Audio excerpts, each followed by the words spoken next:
Boa noite, nobres causídicos, sejam todos muito bem-vindos. Deixa eu até olhar aqui no controle, live de número 188. Quantas lives a gente já não fez, né?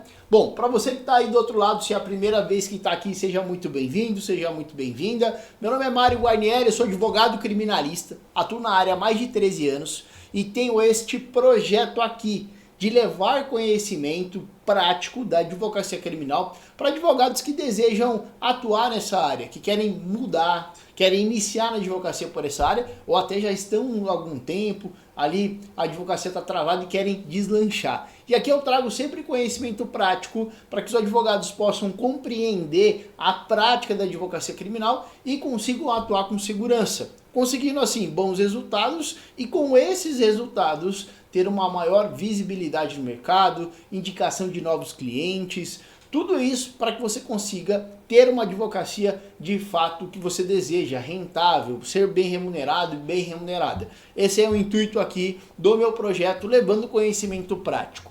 Antes da gente começar a nossa live, se você ainda não é inscrito no canal, já se inscreve agora mesmo. Deixa o like no vídeo também, é importante para que o Instagram pulverize esse vídeo e ele chegue a mais e mais advogados criminalistas que precisam ou querem entender a prática da área criminal, tá bom? Já coloca no chat aí também o seu nome, de onde você é, se é advogado, se não é. Vamos fazer uma grande interação entre todos nós aqui na nossa aula, tá bom? Sejam muito bem-vindos, live de número 188, hein? Já temos bastante lives aqui, bastante conteúdo para que vocês possam apreciar. Bom, o tema da nossa aula de hoje é a prescrição. Você já pegou um processo e ficou se perguntando, será que nesse processo tem prescrição ou não tem? Será que nesse processo eu vou seguir ali com ele ou será que eu não vou conseguir alcançar a prescrição? Eu lembro certa vez que eu peguei um caso de embriaguez ao volante. Essa embriaguez ao volante, a pena é mínima, então provavelmente vai prescrever em 3 anos, né? Pena mínima. Aí o que vai acontecer? Eu peguei esse caso e foi proposta ao meu cliente a transação penal, para que ele pudesse ali fazer esse acordo e aí encerrasse o processo. Só que, suspensão condicional do processo, que é um acordo que ele firma, o processo fica suspenso por 2 anos, e depois de 2 anos, ele cumprindo todas as obrigações, o processo é extinto. E aí ele não fica com antecedente criminal, extingue tudo. Então é um bom acordo que ele pode celebrar. Só que quando houve a proposta de suspensão condicional do processo, ao olhar para o processo, eu notei que estava quase para prescrever. Não tinha ainda decorrido o prazo de 3 anos, mas como a gente vai ver aqui ao longo da nossa aula, nós temos a redução dos prazos prescricionais pela metade quando o indivíduo é menor de 21 na data do crime ou maior de 70 na data da sentença. E aí o que eu fiz olhando esse caso?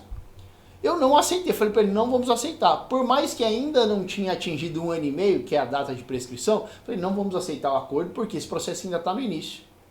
A suspensão condicional do processo foi oferecida agora. Se a gente rejeitar, ainda vai ter audiência de instrução, ainda vai para alegações finais e ainda vai para a sentença. Faltava pouco mais ali de 3 meses. E aí nós decidimos não aceitar esse acordo e tocar o processo, com esse intervalo de apenas 3 meses. Dito e feito, o juiz não se atentou a isso, foi tocando o processo, marcou audiência para daqui, a suspensão, a proposta de suspensão foi oferecida no mês de fevereiro, e aí marcou audiência só para novembro. Ou seja, a audiência em novembro já teria transcorrido os meses necessários para prescrever. E aí eu fui tocando o processo. Às vezes um advogado mais desatento fala, não, já vamos aceitar esse acordo e matar o processo. Mas aí quando você não olha para a prescrição, acontece isso. Eu fui cirúrgico na minha atuação. E aí eu falei, meu cliente até perguntou, doutor, não é melhor a gente aceitar esse acordo? Porque depois se eu for condenado, vai minha CNH e tal. Não, fica tranquilo. E aí, dito e feito, ao final, ao invés de celebrar acordo, ter que ficar 2 anos cumprindo uma série de obrigações, ter que fazer pagamento, serviço à comunidade, ao final eu isentei ele de tudo. Ele não acabou não respondendo por nada, né? Foi absolvido não, né? Reconheceu-se a prescrição nesse caso. E aí você tem que ter atenção, porque pode ser um caso que você pegou. Pode ser algo que você recusa que qualquer tipo de proposta, segue com o processo e lá na frente vem a ser reconhecida a prescrição.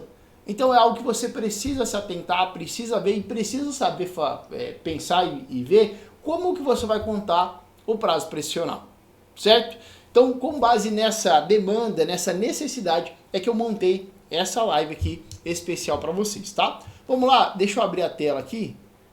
Deixa eu só abrir a tela aqui, cadê? Contagem do profissional, boa. Deixa eu colocar o modo foco aqui para assumir algumas coisas. Legal, ó. Acerca da contagem da prescrição, tem algumas situações que você precisa analisar, tá? Primeiro, eu quero falar com vocês sobre a queixa-crime e a representação. A queixa-crime e a representação, professor, não é prescrição, eu sei, é um prazo decadencial. Professor, na prática, qual a mudança? Né? Se você analisar, para nós prática, pode ser alguém que fala, jurisprudencialmente, tem uma diferença entre a palavra decadência, né, de maneira doutrinária, e prescrição significa uma coisa ou outra. Mas para nós aqui, que a gente quer aprender a prática, vai significar praticamente a mesma coisa. Vai perder o direito ali de exercer o direito de queixa e representação, e quando ocorre a prescrição, o Estado perde o direito de processar o indivíduo, de condenar ele. Basicamente, em linhas gerais, vai acontecer o mesmo efeito. Só que só essa nomenclatura diferente entre decadência e prescrição. Mas significam a mesma coisa, vai propiciar os mesmos resultados dentro do processo, ok? Quando eu destaco aqui a queixa-crime e a representação, a gente precisa observar o artigo 38 do CPP, que ele fala o seguinte: quando alguém é vítima de um crime que se procede mediante queixa, ou seja, uma ação penal privada, ou aquela ação penal pública condicionada à representação, como por exemplo a ameaça, em que a vítima não basta fazer o boletim de ocorrência, tem que representar, tem que colocar, não, eu quero representar contra ele, para que autorize o Ministério Público a iniciar a ação. Então você tem que ficar atento que nesses casos o prazo é de 6 meses contados a partir do momento em que a vítima sabe quem é, contado do dia em que vier a saber quem é o autor do crime. Nós vamos ver mais pra frente que a prescrição não segue essa regra. A prescrição ela não segue essa regra de que o início da contagem do prazo se dá quando a vítima sabe quem é o autor do crime? Não, tá? Nesse caso aqui não é nesse caso aqui funciona assim, né? Mas na prescrição não. Né? Nós vamos ver os marcos iniciais do início da contagem da prescrição. Mas quando eu falo de queixa-crime e representação, é um prazo decadencial de 6 meses. E ele não começa a fluir do dia em que o crime foi praticado, mas sim do momento em que a vítima passa a entender ou sabe quem é o autor do crime. E aí o bom advogado criminalista vai ter atenção a isso, por quê? Imagina só que você está defendendo o seu cliente numa queixa-crime. Foi distribuída uma queixa-crime contra o seu cliente. E aí quando você verifica, a data do crime foi 1, e a queixa-crime foi apresentada muito depois de 6 meses, considerada a data do crime. Só que nós sabemos, queixa-crime não se leva em consideração a data do crime, mas sim a data, o momento em que a vítima passa a saber quem é o autor do crime.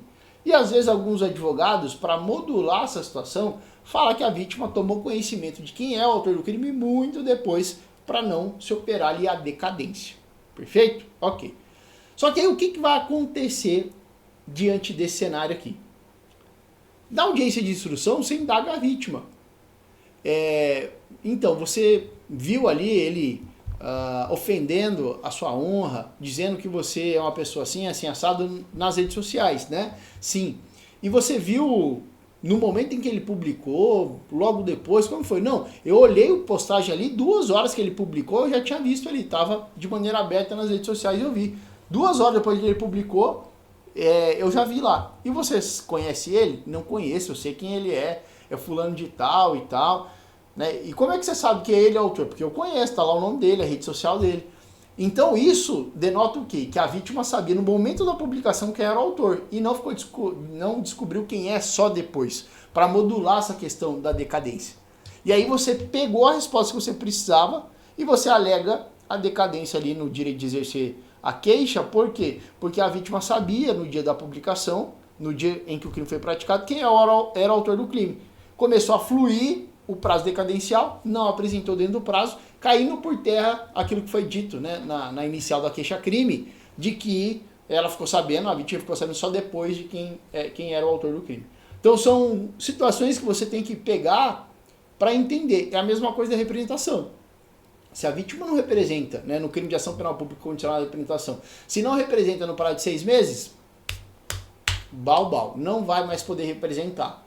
E são situações que você precisa ver, com esse tipo de tese, você consegue arquivar, encerrar o processo precocemente, porque foi alcançado pela decadência, no caso da queixa e da representação, tá? A gente já vai começar a falar sobre a prescrição, mas são duas situações importantes que ocorrem na prática, né? Você pode ver lá, se deparar com um processo no GCRIM ou numa vara criminal comum, com essa situação. É uma queixa-crime ou uma ação pública condicionada à representação, mas não tem representação, tá? São situações que você vai observar.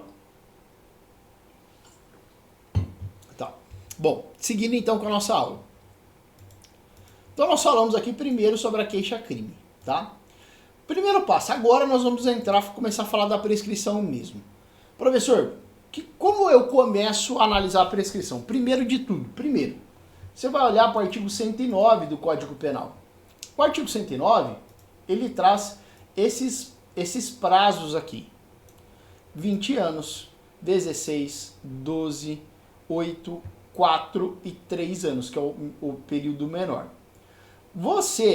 Se você não tem uma sentença, você só vai ficar sabendo a pena definitiva se o seu cliente for condenado e após a sentença, porque daí você já tem um quantitativo de pena ali que você já sabe exatamente. Porque todo crime tem a pena mínima e a pena máxima. Pena mínima e pena máxima. Quando você não tem a sentença ainda, você vai se basear na pena máxima para definir quanto tempo ali de prescrição você vai analisar, tá? Então o primeiro ponto é analisar prazo. Primeiro de tudo, vamos analisar prazo. Quanto tempo eu vou considerar para fins da prescrição? Aí vai depender da pena. Se não há sentença ainda, você vai ter que fazer com base na pena em abstrato e sem pegar o máximo da pena. Imagina só que você pegou um delito ali de lesão corporal, eu não me lembro direito, mas vamos dizer que a pena máxima é de 1 ano. Pena máxima é 1 ano. Se você olhar nessa tabela aqui, alguns advogados falariam o quê? 3, que é o primeiro aqui, né? Só que 3 anos se o máximo da pena é inferior a 1. Então, se a pena é exatamente 1 ano, não é inferior a 1, é igual a 1. Então, seria 4 anos, tá? Então, em 4 anos, se o máximo da pena é igual a 1 ano ou não sendo superior, não exceda 2. Lesão corporal, vamos imaginar lá, 1 ano. Então, como a pena máxima é 1 ano, prescreve em 4. Então, da data do crime, a gente vai ver os marcos iniciais. Quando o crime foi praticado, começa a fluir o prazo da data em que o crime foi praticado. Essa questão de quando a vítima sabe quem é o autor do crime é só lá na queixa-crime e na ação penal pública condicionada à representação com relação à representação. Então, na queixa-crime e representação, 6 meses. Os demais não, tá? A prescrição começa a fluir da data, via de regra, em que o crime foi praticado, seja ele consumado e se for tentado no último ato da tentativa. Então, a partir desse momento, começa a fluir o prazo prescricional para se analisar o delito. E aí, para você entender, tá, professor, aconteceu o crime hoje, quanto tempo tem para que o judiciário julgue e condene meu cliente sob pena de prescrever? Aí você vai olhar esses marcos aqui do 109. Se você já tem uma sentença definitiva, aí você vai pegar a pena da sentença e vai olhar qual é o prazo. Se você não tem a sentença ainda, o processo está tramitando, aí você vai olhar para a pena em abstrato. Se o máximo da pena é 1 ano, prescreve em 4, conforme a inciso 5.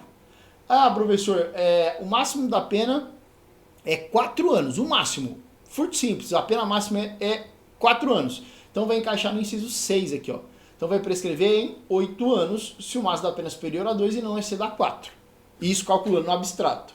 Agora vamos imaginar que você pegou uma sentença e nessa sentença já tem à disposição que o seu cliente foi condenado a uma pena de 6 anos. Já tem lá. Se já tem uma pena, você não precisa ficar a máximo mínimo, pena em abstrato. Você já tem a sentença. Então se é 6 anos, vai prescrever em 12. Então, se o máximo da pena é superior a 4 e não excede 8. 6 anos vai encaixar exatamente aqui. Tá? Então, atenção a isso. Quando não tem sentença, não tem com exatidão a pena que ele recebeu, o cálculo para fins ali da prescrição vai ser baseado, quando não tem sentença, na pena em abstrato. Aí você pega sempre o máximo e aí vai calcular. Agora, professor, já existe sentença. Aí o prazo você vai ver exatamente quanto de pena na sentença, vai jogar no 109 e vai descobrir qual é o prazo prescricional. Tá? Primeiro ponto, primeiro passo para você começar a analisar a prescrição é saber em quanto tempo vai prescrever. Ok? Primeiro ponto. Professor, eu olhei ali no 109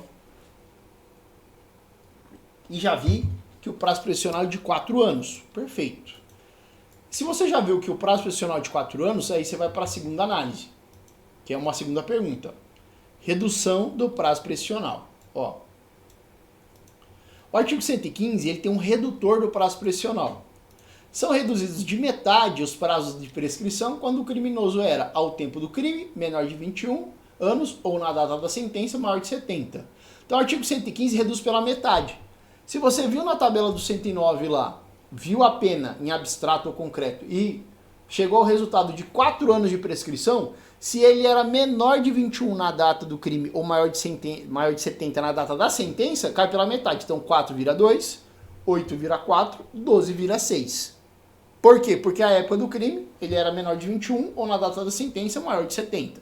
Veja que o artigo 115 ele fala menor de 21. Se, por exemplo, o crime foi praticado exatamente no dia em que ele completou 21 anos, ele não é menor de 21. Assim como se a sentença é proferida e publicada no dia que o agente completa 70 anos, ele não é maior de 70. Tem que observar isso, tem que ser menor de 21, maior de 70. Pode ser que o seu cliente já tenha 71 anos e ainda não saiu a sentença. Ele tem 71 anos e não saiu a sentença. Ora que sai a sentença, ele vai ter mais 70 na data da sentença. Então você já pode começar a calcular considerando a metade da prescrição. Ou na época, hoje o seu cliente tem 22 anos, mas na época ele tinha uma idade inferior a 21, já sabe que a prescrição vai ser pela metade. Tá? Então, primeiro passo, analisar e chegar qual é o prazo prescricional do seu processo, com base na pena em abstrato ou concreta, se já tiver sentença. Passo 2 é olhar para o artigo 115 e ver se essa redução, se haverá essa redução pela metade do prazo prescricional, com base no artigo 115. Se o seu cliente era menor de 21 ou maior de 70 na data da sentença. Perfeito? Beleza, professor, já chequei, vi aqui o prazo, vi aqui se o meu cliente era menor de 21 ou maior de 70 na data da sentença. E agora, como é que eu faço? Aí a gente vai para o terceiro passo, que é a partir de quando que você vai começar a calcular a prescrição. Qual é o termo inicial que a gente chama, né? Qual é o termo inicial? A partir de quando você vai começar a contar a prescrição? O artigo 111 do Código Penal, ele traz os termos iniciais. Aí nós temos vários lá. Via de regra, vai ser no inciso 1 ali, ó, o dia em que o crime se consumou. No crime de homicídio, o dia que ele ceifou a vida da vítima, no dia do furto, no momento em que inverteu a posse da res furtiva, no momento da lesão, no dia em que a vítima foi agredida. Então, o dia que se consumou via de regra. Ah, professor, mas vamos imaginar que o crime não foi consumado, foi tentado. Então tá, vai inciso 2. No caso de tentativa, no dia em que cessou a atividade criminosa. Ou seja, no dia em que ele tentou matar a vítima, não conseguiu, a partir desse dia. No dia em que ele tentou subtrair coisa alheia móvel, mas não conseguiu. Então, vai ser sempre da data em que o crime restou consumado, e se não foi consumado, do dia da tentativa. Essa é a regra. Inciso 1 e inciso 2 do artigo 111. Mas tem alguns delitos ali em que nós vamos observar uma outra regra, tá? Nos crimes permanentes, do dia em que cessou a permanência. O que é crime permanente? É aquele que o flagrante se protrai, se alonga no tempo. Vou citar 2 crimes permanentes aqui, na qual é como se ele estivesse praticando o crime 24 horas. O crime de posse ou porte ilegal de arma de fogo e de tráfico de drogas, por exemplo. Enquanto o indivíduo armazena a droga em casa, enquanto ela está armazenada, é como se diariamente ele estaria praticando o crime, minuto a minuto, segundo a segundo, porque é um crime permanente. Enquanto a droga está na casa dele, ele está em flagrante no crime de tráfico de drogas. Ou a questão da arma, quando ele carrega consigo, ou quando é encontrada a arma em casa, sem autorização legal para tanto, é como se esse flagrante se alongasse no tempo. e minuto a minuto, segundo a segundo, o indivíduo estivesse praticando o crime. Nos crimes permanentes, o início da contagem se dá quando cessou essa permanência. Por exemplo, no crime de tráfico de drogas, o início da contagem do prazo é se ele pratica o crime de tráfico naquela modalidade em que armazena em casa a droga. O início da prescrição vai ser do momento em que essa droga é retirada de lá. Porque estava armazenada lá, não está mais. Então cessou a permanência. Quando estava na posse dele e não estava mais, deixou de estar na posse dele. Então no momento em que cessou essa permanência, ele estava com a arma, aí ele jogou fora a arma. Então a partir dali cessou a permanência, porque ele não está mais a arma com ele. Ou a arma estava em casa e ele deu fim na arma. Então no dia em que encerra ou cessa essa permanência, é que começa a fluir o prazo prescricional. Enquanto a droga está armazenada com ele, enquanto ele está com a arma, é como se minuto a minuto estivesse praticando um crime, é um crime permanente, e aí não se inicia a prescrição, enquanto não cessar a permanência. Tá? Essa aí é a previsão do inciso 3 do artigo 111. Tá? Então, crimes permanentes a partir do momento em que se encerrou. Nós temos ali também esse inciso 4, né, bigamia, no crime de falsificação ou alteração de assentamento no registro civil, a data em que o fato se tornou conhecido. Tá? Mas aqui eu sempre falo a prática, então aqui nós não estamos estudando para concurso, para... Então isso aí quase que assim, não acontece, tá? É muito raro, nunca vi alguém, eu atuo há mais de 13 anos, tenho colegas há 20, 25 anos, nunca vi alguém que pegou esse crime aí de bigamia, tá? E aí tem um outro que é importante, que é o inciso 5, que é nos crimes contra a dignidade sexual ou que envolve violência contra a criança e o adolescente, previsto nesse código ou em legislação especial, da data em que a vítima completar 18 anos, salvo se a esse tempo já houver sido proposta ação penal. Então, por exemplo, estupro de vulnerável. Imagina que o caso ocorreu há 10 anos atrás. Então, é um caso muito antigo, 10 anos atrás. Há 10 anos atrás aconteceu o crime e a vítima vem se manifestar muito depois. Né? 15 anos atrás aconteceu o crime. E aí, o que você percebe? Ah, mas 15 anos já prescreveu. Ufa, meu cliente tá liberado, tá salvo. Não. Por quê? Nos crimes contra a dignidade sexual, quando a vítima é menor de 18, a prescrição só começa a fluir quando a vítima completa exatamente 18 anos. Porque antes da vítima completar 18 anos, o prazo prescricional não começa a fluir. Só da data do dia que a vítima completa 18 anos. Completou 18 anos, aí começa a fluir o prazo prescricional. Caso contrário, não teremos o início da prescrição. Só quando a vítima completar 18 anos. É claro, se antes dela completar 18 anos se iniciar a ação penal, aí beleza. Aí vai começar. Conforme previsão no finalzinho aí, né? Se não completou 18, mas iniciou a ação penal, beleza. Aí no momento em que se inicia a ação penal, começa a fluir o prazo prescricional. Agora, antes desse prazo, não. Tá? Antes desse evento, da vítima completar 18 anos, o prazo prescricional não começa a fluir. Tá? E aí você tem que olhar esses marcos aqui para entender. Tá? Só vamos recapitular antes de a gente passar para o último ponto da nossa aula. Então, primeiro, né, nós falamos sobre a queixa e representação, prazo decadencial de 6 meses, quando a vítima passa a saber quem é o autor do crime. Tá? São situações que você tem que olhar ali, vai se operar ali na prescrição a decadência, mas os efeitos no processo são os mesmos. Então, primeiro você vai olhar para o artigo 109, olhar qual é o prazo prescricional. Se não tem sentença, pega a pena em abstrato. Se já tem sentença, pega a sentença definitiva.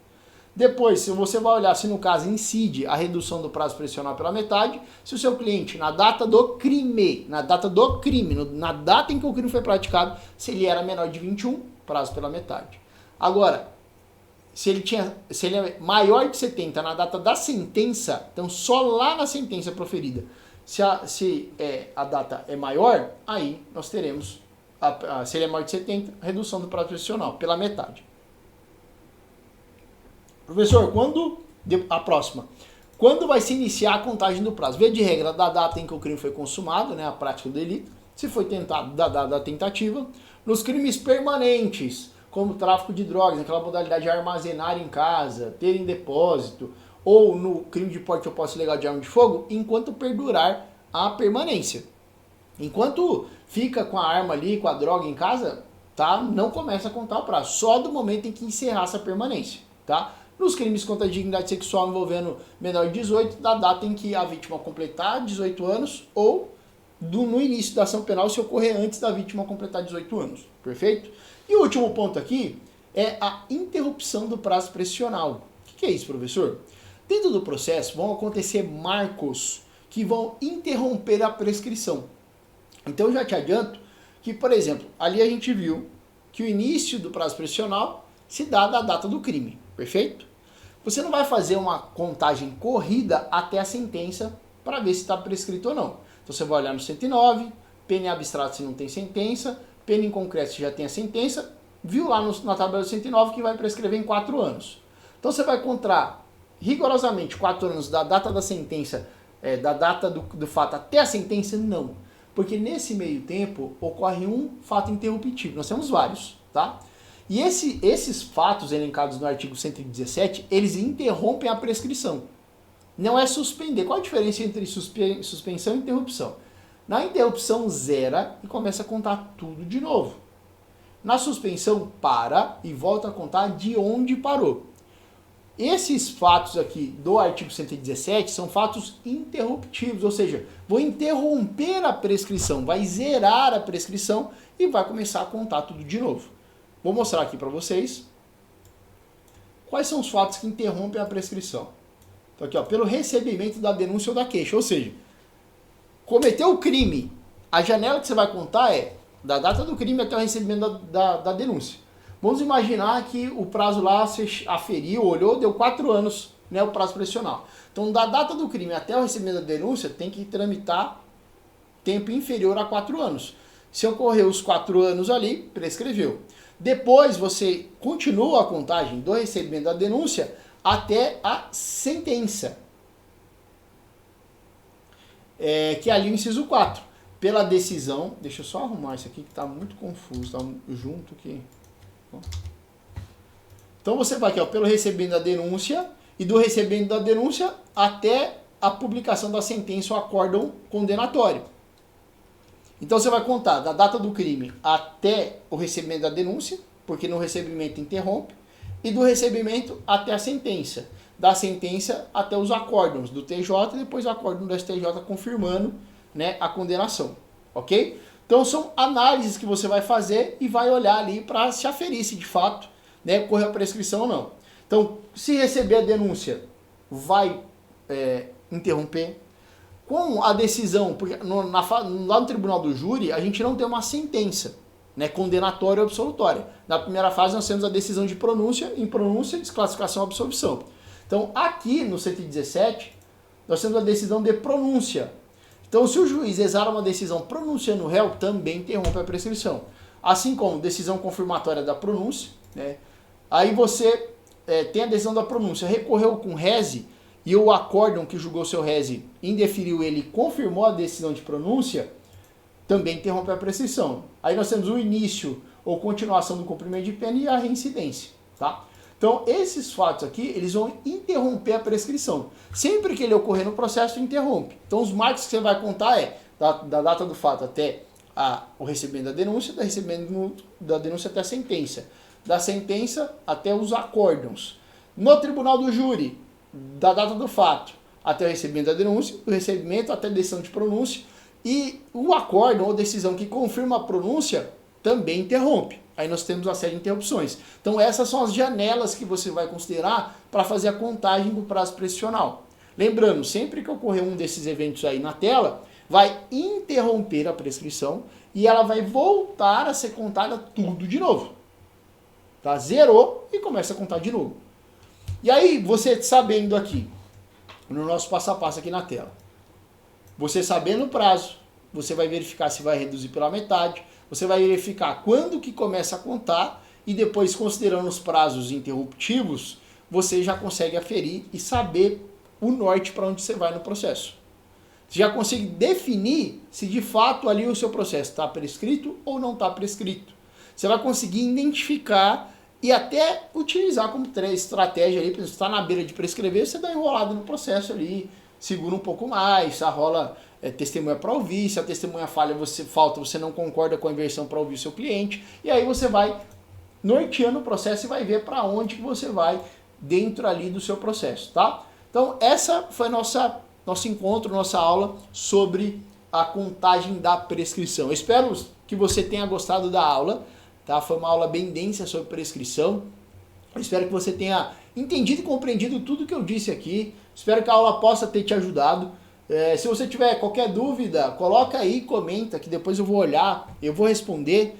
E só lembrando, eu tô aqui toda terça e quinta, às 20 horas e 7 minutos, horário de Brasília. Então toda terça e quinta eu entro aqui ao vivo, toda terça e quinta, às 8 horas e 7 minutos, tá? E eu vou encerrar por aqui o nosso encontro, tá bom? Eu vejo você na nossa próxima aula, que vai ser na... Deixa eu só pegar aqui minha colinha aqui. Nossa próxima aula vai ser na quinta, tá? Eu vejo você na quinta, às 20 horas e 7 minutos, horário de Brasília, tá bom? Não esquece de deixar o like e se inscrever no canal também, tá bom? Até quinta-feira, um grande abraço. Fui!